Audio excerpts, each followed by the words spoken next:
Taking a live look inside Ball Arena, the Nuggets are back on the hardwood to take on the Pelicans tonight. Tip-off for tonight's game is set for 7 o'clock. D-Mac with our friends at Altitude Sports Radio is here to talk more about their potential for tonight's game and more. Thanks for joining us again.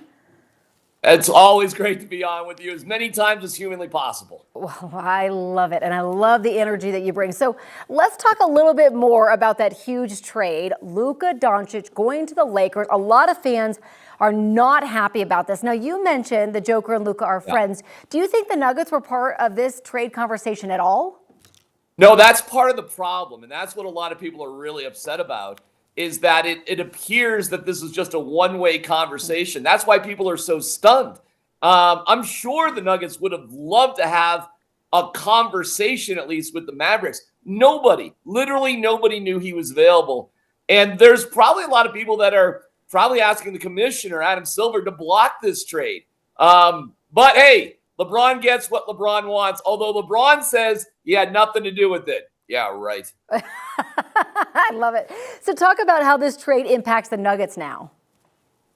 Well, it's a question of, does it make the Lakers specifically more dangerous? And it does set up the Lakers better for the long run. Listen, LeBron's 40 years old. How long is he going to go? Luka turns 26 a little bit later this month. It's another advantage for the Lakers, who are, of course, the big nemesis of the Nuggets.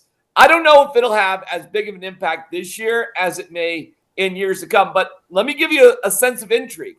Luka is a free agent at the end of this year. So anybody could get him. Nobody knew, including Luka, this deal was going down. So it sets up some interesting questions in the offseason for all teams, including the Nuggets for Luka. Okay, so before we get to the offseason, we have to talk about the trade deadline that's coming up this Thursday. Do you think the Nuggets will make any moves here? Not now. I mean, it doesn't seem. And another player that they were talking about a little bit was Zach LaVine. Well, he already got traded. So there doesn't seem to be any major moves that the Nuggets could actually do. I'm not saying they don't do something minor, something to shore up their bench a little bit. But I listen, we're all stunned by the Luka deal.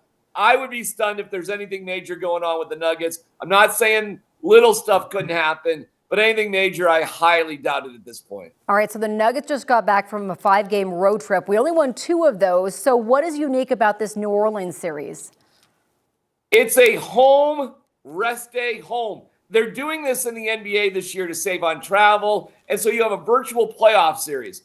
You've got a team that's only won 4 games on the road all year. They're not very good, although they gave Boston a run for their money just the other day. Trey Murphy had 40 points. So it should be 2 relatively easy wins for the Nuggets against New Orleans both tonight and on Wednesday. D-Mac, you are wonderful. Thank you so much for chatting with us. You are the best. You guys, I'm nothing. I got a fire. I got a piano. I'm going to go tinkle the ivories and talk to you later. I love it. You are the best. Thank you so much. Now, if you weren't able to go to tonight's game, we have you covered. We're going to bring you that game right here on KTVD. Our coverage begins at 6:30.